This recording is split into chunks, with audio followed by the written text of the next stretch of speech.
വീട്ടിൽ 4 പെട്ടിയുണ്ട്. പക്ഷേ അത് ഞങ്ങളൊന്നും കൈകാര്യം ചെയ്യുന്നില്ലായിരുന്നു, വേറൊരാൾ കൊണ്ടുവന്ന് വെച്ചു. അപ്പോൾ അതിനെപ്പറ്റി കൂടുതൽ അറിയുകയൊക്കെ ഞങ്ങളുടെ ഉദ്ദേശമായിരുന്നു. അതിലേക്ക് കൂടുതൽ ഇറങ്ങാനായിട്ടുള്ള ഒരു താല്പര്യത്തിലാണ് ഇവിടെ വന്നത് വളരെ ഒരു നേട്ടമായിട്ട് തന്നെ കാണുകയാണ്. ഇനി ഇവിടെ നടക്കുന്ന ഇതുപോലുള്ള പരിപാടികൾ തീർച്ചയായും പങ്കെടുക്കണമെന്നും ആഗ്രഹമുണ്ടെന്ന് അറിയിക്കുന്നു. ഒരു പേടിച്ചാണ് അവിടെ ചെന്ന് നിന്നത്. പക്ഷേ ശരത്തും സാറും ഒക്കെ അത് കൈകാര്യം ചെയ്യുന്നത് കണ്ടിട്ട് വളരെ ഫ്രണ്ട്ലി ആയിട്ട് തോന്നി.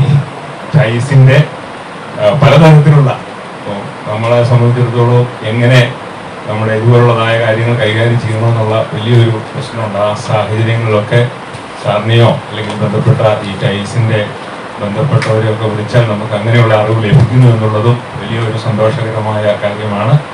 ഇതിനെപ്പറ്റി യാതൊരു ഗ്രാഹ്യമില്ലാത്ത ആളുകൾക്കും ഇതിനെപ്പറ്റിയുള്ള അത്യാവശ്യ അറിവുകളും ഒരു ഇൻട്രസ്റ്റ് ക്രിയേറ്റിങ്ങും ആയിട്ട് തോന്നി പ്രാക്ടിക്കൽ പ്രോഗ്രാംസ്.